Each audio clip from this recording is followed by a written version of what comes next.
So the last set of notes was all about an aquifer. Now, here are some of the important parts of an aquifer. You have three major layers that are all within the aquifer.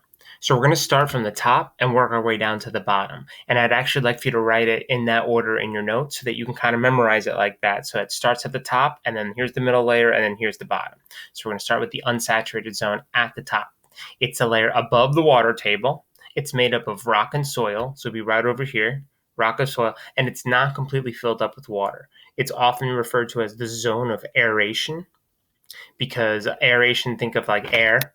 Okay, so there's pore spaces inside there filled up with air. Now, in between those little particles, the water trickles down. The water infiltrates up here, percolates downward until it reaches the water table. And this line right here is the water table right there. And below that is the zone of saturation, or the saturated zone. Right? So the water table, again, this is the underground boundary where the unsaturated zone, think above here, meets the saturated zone, right down here. So the zone of saturation and the zone of aeration meet right here. This is that line. If you were to go outside and you dig a hole in the ground and you reach water, you have hit the water table.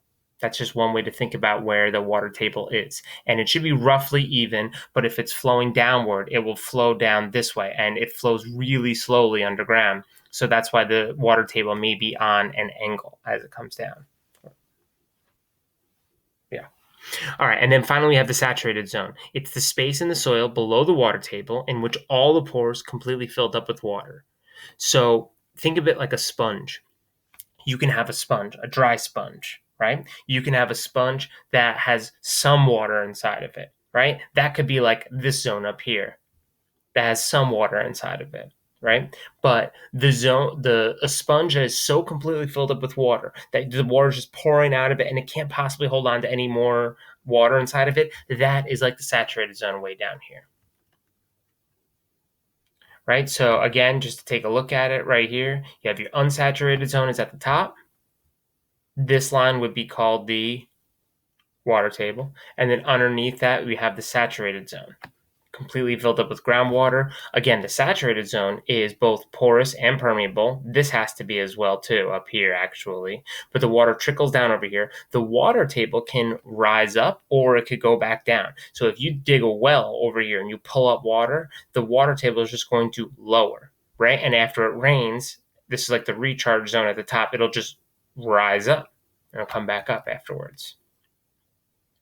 So here is another, just a little GIF of the water table. As I was giving my example before, if you dig a hole underground, this person has reached the water table.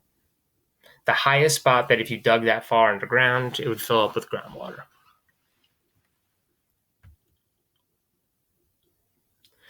And here's another thing. If you're on the surface of the earth, right? Like the water table, you're not going to see it always unless there just happens to be a dip in the ground right over here, and then you're going to find like a lake or a pond. But notice it's always underneath the ground level area right over there.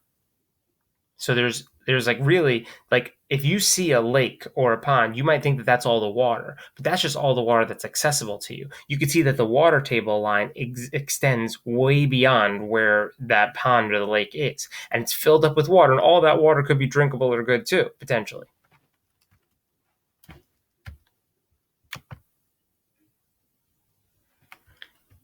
So there's your well. The well is dipping into the saturated zone. It has to go through there. If the well is too short, if this is how far away the well goes, it's going to use up this water, and then it's going to be a dry well. And you don't want a dry well. It's not very useful, right?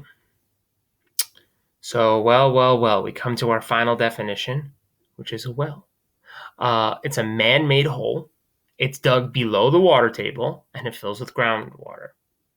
You want to, if let's say that you're designing a well, right? And here's your water table right here, okay? Or here's where the water table was in the past, right? So you want to go below wherever the water table is, because the water table could potentially lower in times of drought. If there's just a time where there's not a lot of water coming in, you want to make sure that well's going to go really low if you're going to be able to pull the water out there. And a dry well is in an area where the water table lowered so much that it's no longer going to recover from that water, and it's no longer usable. And then this is a final review of groundwater and all the terms that we've talked about so far.